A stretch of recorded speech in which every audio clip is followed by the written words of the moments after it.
You know what makes me mad? Missed opportunities. Yesterday I do that video on Burn the Witch, Taito Kubo's new series, and in that video I'm wearing my Geography is Everything shirt when I had a perfectly good Hogwarts shirt I just bought last week.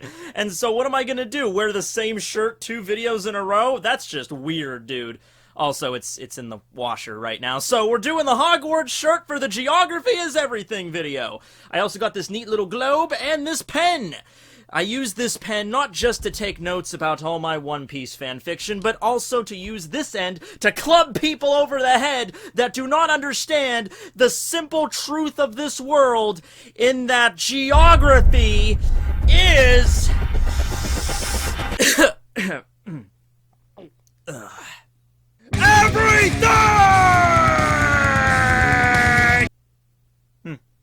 Right, well, if this experience has taught me anything, it's that I need an introduction for Geography is Everything. So if you feel like making an intro for this series, you can make one. Doesn't have to be very long, doesn't have to be animated or anything. I mean, if you can do that, go for it. And just send it to Tekking101@gmail.com as either a file or a link to a video or something like that. Like I said, it doesn't have to be a very long intro, but just something I can play at the beginning of this series would be wonderful. But yeah, and my one specification, you can pretty much do whatever you want, I don't care. But my one requirement is that you have to include Earth-chan at some point, just because that's an opportunity I am not going to pass up. You understand? I think you do. Okay, so let's get into it. Reverse Mountain, an extremely integral location in the One Piece world that is very peculiar when you look at it. Even by One Piece standards, it's very weird. Now, don't get me wrong, it's not as weird as some other places, like Enies Lobby, for instance. Oh, don't worry. The day that we take on Enies Lobby on Geography is Everything is indeed coming, because if someone could tell me how this freaking island exists, floating above a hole in the ocean, how is there even a hole in the ocean to begin with? We'll get to that when we get to that, but Reverse Mountain is also extremely important because it's the main way that all the pirates in the world get into the Grand Line, okay? So let me take you back to the East Blue Saga, to a simpler time. We only had 5 Straw Hats, Nami's boobs were a normal size, shocking I know. The crew had just stopped off at Logtown, had their first run-in with a Logia user, we saw Dragon very briefly, and it was off to the Grand Line, where dreams await us. However, the first main obstacle they had to overcome, actually the first 2 obstacles. One was the comm belt that they accidentally sailed into, so way to go, guys. You're doing your job great, Nami. Which, by the way, that also shows a little bit of an early version of Oda doing that ring thing in the character's eyes with Nami here. But anyway, they managed to row their way out of the comm belt, and Nami explains the situation. She's like, okay, look, you got the 4 seas, the North Blue, the West Blue, the South Blue, and the East Blue, where we're at right now. Then you got the Grand Line. However, you can't just sail directly into the Grand Line because you got these 2 specific ocean currents, the comm belt on either side. So, there's no wind, there's no way to propel your ship outside of, like, just manual rowing power. They're unaware of the self-propelled ships that exist later on, like the ones that Vegapunk created. And also, another reason you just can't sail through the comm belt, even if you could just keep rowing, is that sea kings like to nest there. So, the Straw Hats ship is attacked by these giant sea leviathans. So, it's amazing they got out of there alive, really. So, the only way that you can really get into the Grand Line if you're not a marine and just, you know, sail into it using your advanced technology and the way that people have been doing it for hundreds of years is the Reverse Mountain, which, as the name suggests, is a giant mountain, but the reverse part of it is actually alluding to the various ocean currents that are flowing up the sides of it. That's right, ocean currents that flow up the side of a mountain. And not just like, you know, in a gentle slope. I mean, the mountain, it's a freaking mountain. It's super tall, okay? It reaches above the clouds, and the current literally slopes up like this, okay? And then the 4 different currents from 4 different seas converge at the top, and then there's a 5th current that doesn't go up, rather it goes down, and if you follow that current, it'll plop you right down into the Grand Line where you can begin your epic adventure, or get killed almost immediately by a giant whale, whatever comes first. And if you survive the giant whale, there's about 1 million other things and a half that can kill you in the Grand Line.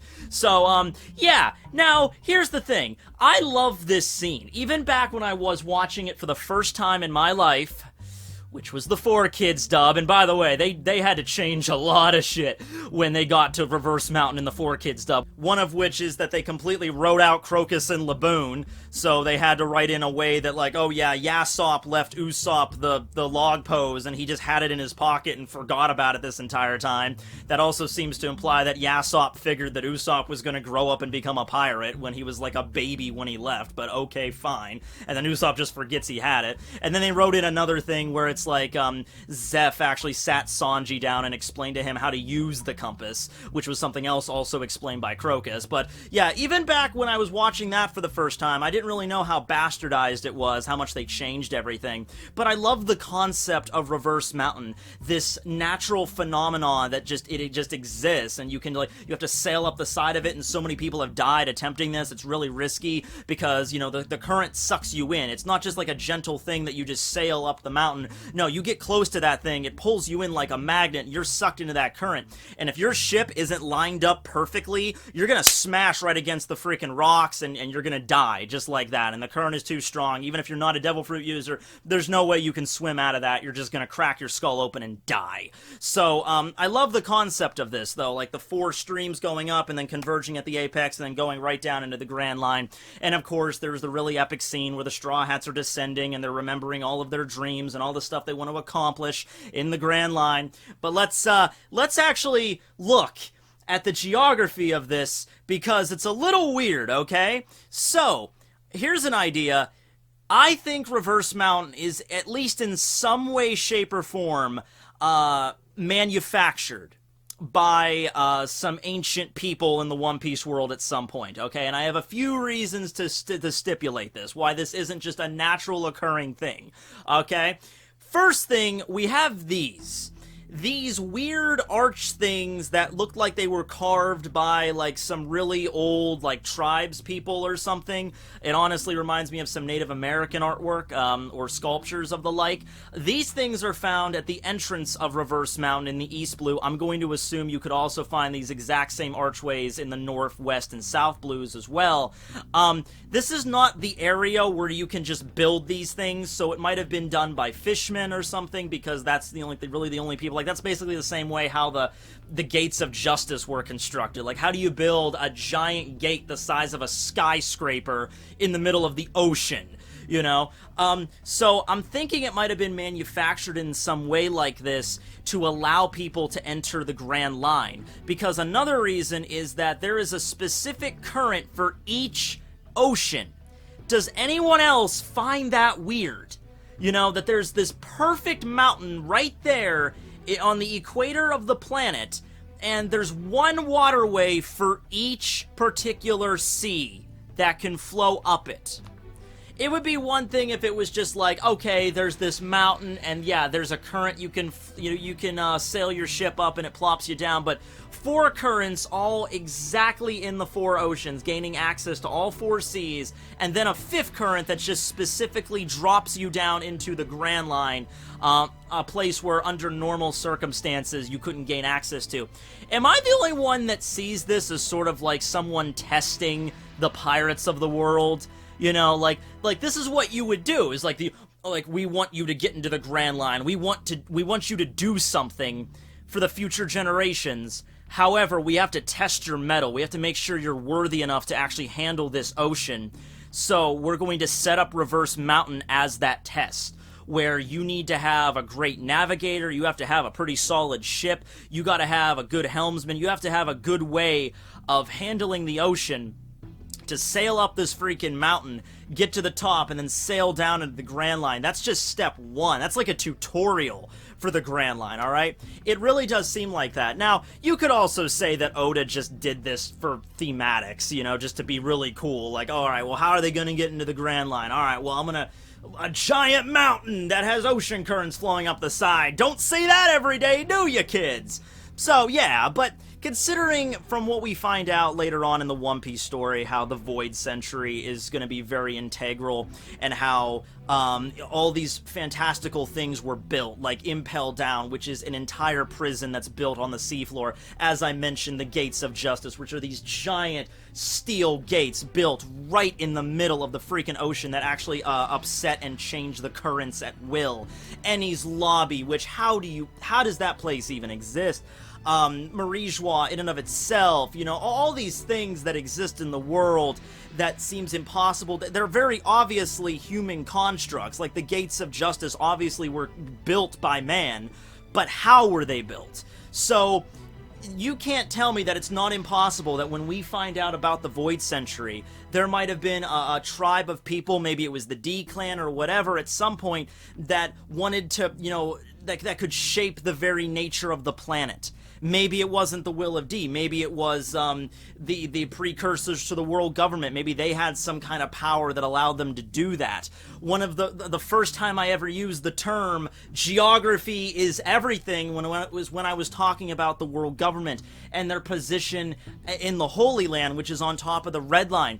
It's hard to invade. You can't just take an invading army and overthrow the government because they're on top of this giant mountain, and this is a world where flying machines, conventional flying machines, mind you, don't exist, at least not right now, except for like Eneru's, Maxim, and shit like that.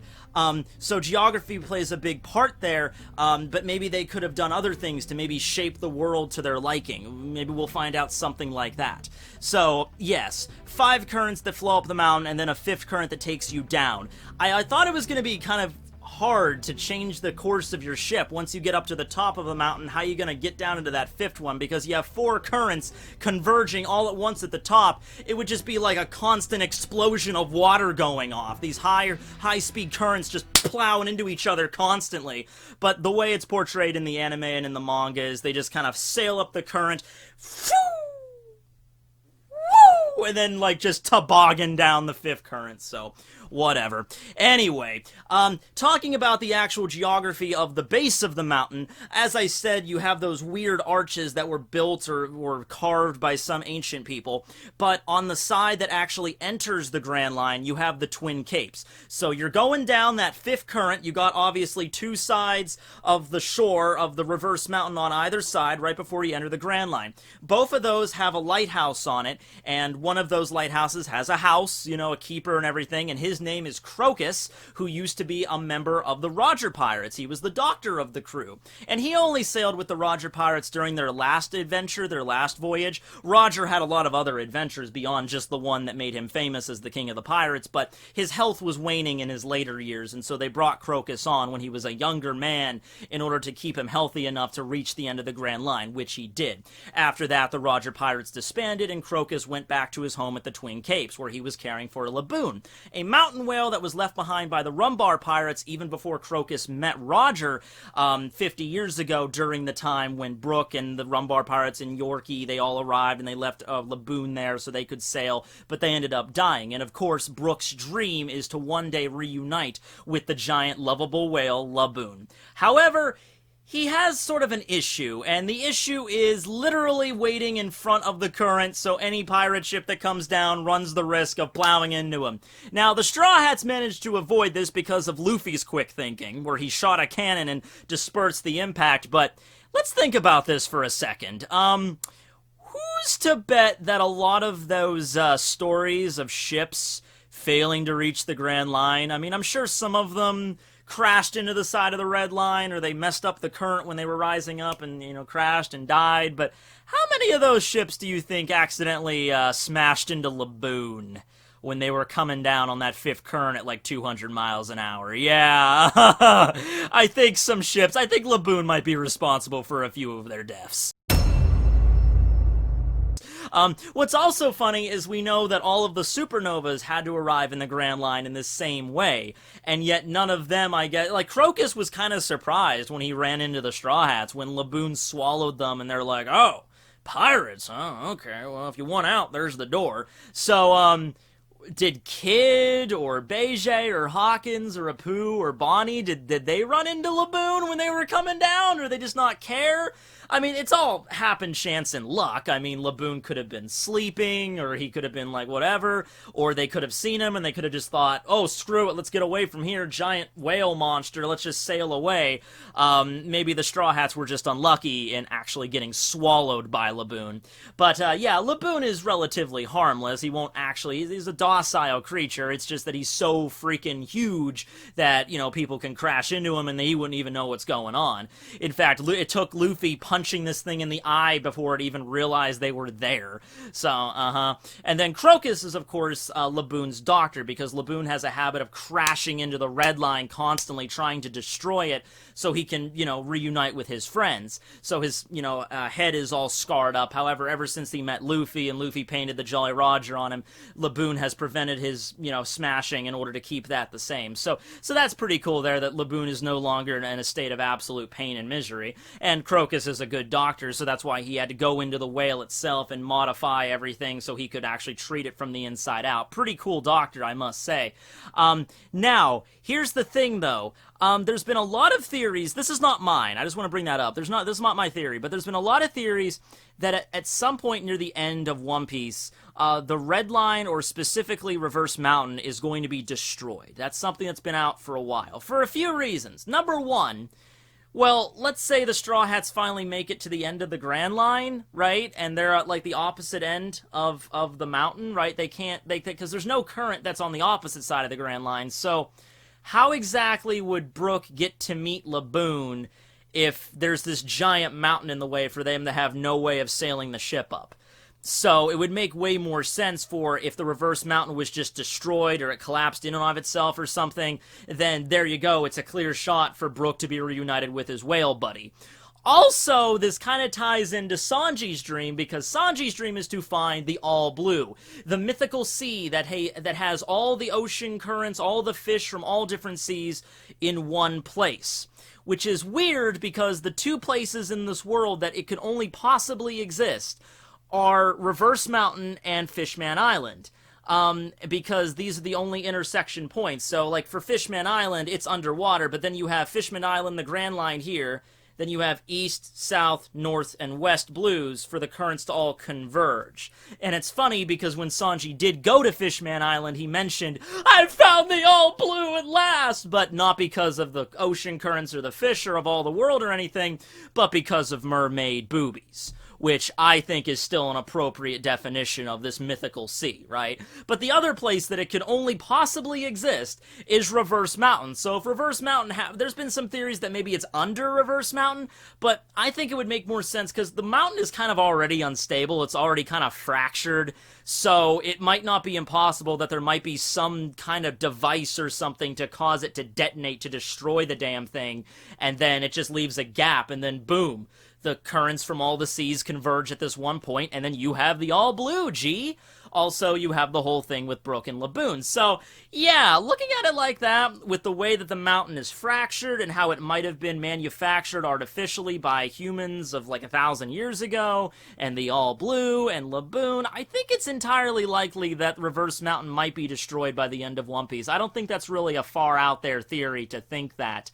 Once again, not my theory personally, and I had to read into it, but I think it's definitely likely that that could occur. So that's pretty much everything about the mountain itself. I mean, there's a few other things I could discuss, like the different routes you can take in the Grand Line upon leaving Reverse Mountain. Crocus called it, you know, a great starting point, but is there really any other starting point other than the giant mountain that plops you down right at the beginning of Paradise? Once again, if you are feeling very adventurous, maybe try to get through the Calm Belt. I mean, hey, you might. If you just, like, paddle your way through it and you don't run into any Sea Kings, you could cheat your way into the Grand Line. It's possible. Or if you're just really strong, like Mihawk, for instance. Like, Mihawk, like, after Don Krieg's fleet was obliterated in the Grand Line, they sailed through the Calm Belt, and their ships were wrecked by the time they got through it. I'm imagining a lot of the battle damage that we saw wasn't just from Mihawk. I'm sure a lot of it was from the Calm Belt itself being attacked by Sea Kings and shit. They managed to get back, but Don Krieg had a crew of like 5,000 men and only like 50 survived or something. Like, it was abysmal, alright? And their ships were ruined. I think the only ship that survived was the Dreadnought thing, whatever it was called, and it was like beat to shit. It was a giant galleon and it was beat to shit. So yeah, they managed to make it through the Calm Belt. Mihawk made it through no problem, because Mihawk is so strong, he could just Honestly, he could probably just propel his ship with his glare. He could just, like, and then, like, the wind picks up. No, honestly, it's very likely, in case you're wondering, because the Sea Kings are not a problem for Mihawk, but if you're wondering, well, okay, but if there's no wind, how did Mihawk get through the combat on his tiny little boat? Intimidate the hell out of a Sea King to tow you there? Seems pretty likely to me. You know, oi, Sea King, come over here. Carry my ship to the East Blue. I have some dealings with a ship there. And the Sea King would just be like, roar, ching! Do it, or I'll find someone else. Okay. And then it just towed Mihawk there, and then he's like, alright, thank you for your services. And then he just sailed the rest of the way to Barachi. I could totally see that going down. But yeah, maybe you might get lucky with the combat. For the most part, the starting point is Reverse Mountain, is the Twin Capes, and then you have 7 different points from that moment onward to choose from, which is the decisions that the different supernovas made. But yeah, now I just want to see the different interactions that, like, Kid or Law would see, you know, from Lagoon or meeting Crocus or something, but I guess that didn't happen. It was mostly just the Straw Hats that stopped by to say hi to the kindly old lighthouse keeper. You know, it's kind of like in an RPG or something, like, talk to these people, you know? Turns out Crocus used to be a member of the Roger Pirates, and he seems like a rather nice guy. If you can convince him that you're not an asshole, he might help you out, you know, because here's the thing. He tells them about Raftel.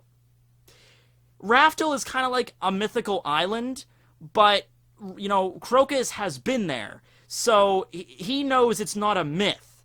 Alright, so he tells the Straw Hats, like, Raftel is the island, it's there. Okay, and it could be the place where Roger hid One Piece. I think he says that, but he doesn't state... I don't think Crocus calls it, like, maybe it's there, maybe it's not. I think Crocus straight up says that, yeah, Raftel is the final island in the world. And to many people, Raftel might not even exist. They might think it's just a straight up myth.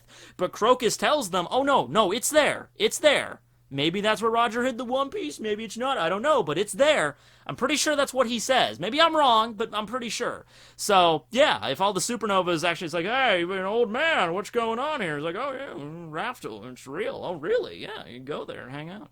You know? But, yeah, I mean, I'm sure Kid or somebody or Beige would have just straight up tried to ice him, but you know what I mean. Like, if you're nice, maybe he'll give you some hints. Talk to everybody. Okay, well, that's pretty much the entire video. I just want to talk about Reverse Mountain. The next episode of Geography is Everything is going to be focused on Ennie's Lobby, so I gotta get a powdered wig and a gavel for that because of, you know, judges rule and all that stuff.